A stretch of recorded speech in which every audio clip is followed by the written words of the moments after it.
أبو محمد تفضل. تفضل يا أبو محمد. عليكم. وعليكم السلام ورحمة الله وبركاته. مساك الله بالخير. مرحبا يا أبو محمد، الله يحييك. كيف حالك؟ إن شاء الله الله يسلمك يا رب ويبارك فيك ويحفظك. حياك الله. شيخ محمد معك أبو محمد من الدمام المنطقة الشرقية. مرحبا.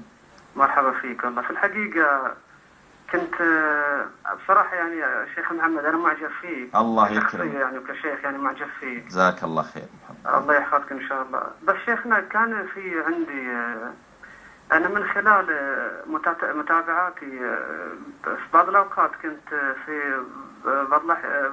في وقت من الأوقات كنت أتفرج على بعض مقاطع لو سمحتكم على مقطع في اليوتيوب. إيه. لقيت شيخ محمد لك. طب أنا بسألك سؤال يعني بعد هذا اللي بقول بسألك سؤال. أي. فكنت شيخ محمد لقيت برنامج تحكي عن الإمام الحسين عليه السلام. أي. سلسلة حلقات. أي. وكان جميل جدا يعني كان في الحقيقة تابعت ما أدري 6 أجزاء ممكن تقريبا كذا. أي نعم نعم. لقيت وكنت أتابع بس ما لقيت تكملة إلى بعد مقتل الحسين عليه السلام يعني كانت جدا روايتك جميلة وكذا يعني بالمقتل وما أدري إيش بس ما لقيت تكملة ما بعد موت الإمام الحسين سلام الله عليه وبعد السبي وبعد ما أدري إيش وكذا وكذا. فلقيت الحلقة الأخيرة أنك نهيت الموضوع بمقتل الإمام الحسين سلام الله عليه وما لقيت تكملة. طبعا لقيت أنا شفت أنها مبادرة حلوة جدا يعني جميلة أن الشيخ محمد العريف يعني يقص مقتل الإمام الحسين ما أدري إيش. أي. فبس ما لقينا تكملة وكذا. أنا صار عندي فضول يعني أنا وبعض الشباب وكذا. يجزيك خير أبو محمد على حرصك ويسرني والله يعني اتصالك ويشرفني متابعتك والله جزاك الله خير. هو الحلقة كاملة لكني أنا ما أدري ليش ما نزلت في اليوتيوب كلها. في اليوتيوب ولا وين؟ في اليوتيوب. إيه ما أدري. المشكلة اللي ينزلها تدري ناس مجتهدين يسجلون من التلفزيون وينزلون فأنا ما أدري لكن ربما لو راجعت موقعي أنا حتى ما أدري هل نزلناها ولا لا لأن موقعي الآن يحدث وكان في ماخذين الشباب يعني سعة معينة والآن قاعدين نرفعها حتى يتحمل أكثر فلا أدري هم أضافوها ولا لا. لكن أنا ذكرت قصة الإمام الحسين عليه السلام كاملة وذكرت أيضا يعني عقوبة من فعلوا به ما فعلوا وظلموه عليه السلام وذكرت أيضا شرفه ومكانته عند النبي صلى الله عليه وسلم وعند الله تعالى قبل ذلك وعند المؤمنين وهو بلا شك سيد شباب أهل الجنة ويعني له شرفه. لكن أبو محمد معك. إيه أنت سني أظن. لا شيعي أنا. شيعي. كم عمرك أبو محمد؟ أنا عمري 28. الله يوفقك يا رب للخير. طيب أبو محمد لو يعني سولفت معك سواليف من قلب إلى القلب الآن أنت إيش نظرتك للسنة يعني لنا إحنا إيش نظرتك لنا قبل يعني؟ والله في الحقيقة ارفع صوتك شوي حتى أسمع. في الحقيقة شيخ محمد إحنا يعني في الحقيقة أنا من وجهة نظري نشوف إن إحنا كلنا أخوان يعني كلنا مسلمين. أي. زين ولازم نكون يعني أنا في الحقيقة مو حاضرني شنو أبغى أقول إن فاجتني بسؤالك. لكن اللي يحضرني أنا أقول يا شيخ محمد إن إحنا مو يعني إن إحنا أول حاجة بشر وثاني شيء إحنا مسلمين الحمد لله رب العالمين.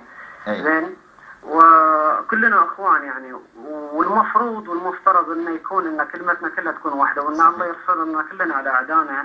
صحيح. من اليهود والكفار وما أدري إيش يعني. صحيح.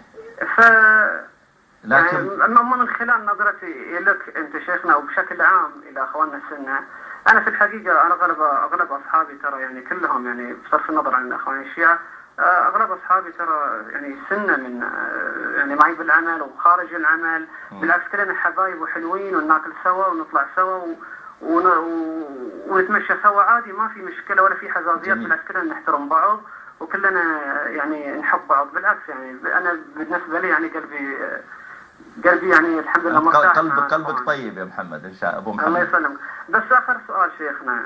طيب لا أنا ما جاوبت سؤالي. نظرتك أن احنا يعني ماذا نعتقد تجاه آل بيت رسول الله صلى الله عليه وآله وسلم؟ والله شيخنا في الحقيقة يعني عطني الصراحة إيش اللي تعتقد أنت يعني لما يقال لك فلان سني ولا محمد العريفي ولا غيره إيش تعتقد أن هذا الرجل إيش في قلب محمد العريفي تجاه آل البيت الأطهار؟ شوف شيخ محمد، أنا بالحقيقة أنا أتكلم معك بصراحة تلقائية. أنا في الحقيقة بالنسبة كشخص الشيخ الدكتور محمد العريفي لما أشوفه على الشاشة، الله يعني ما شاء الله عليك، يعني وجهك منور. ف يعني من خلال نظرتي لك أنا أشوفك أنك يعني بالعكس شيخ، ولك مكانتك ولا يعني ولك مقامك يعني، وبالعكس شخص محب جدا، يعني قلبك أبيض زي ما أنت نعتني الآن. أنا أشوف أن قلبك أبيض باتجاه محمد وآل بيت محمد عليهم الصلاة والسلام. زين، هذا من خلال نظرتي إليك أنت. أما في بعض أخواننا بصراحة شيخنا، وأنت عايش في الواقع وشايف. زين، في بعض من الأخوان مبغضين يعني إلى أول حاجة بشكل تدريجي بقول لك شيخنا، مبغضين إلى إلى الشيعة بشكل عام.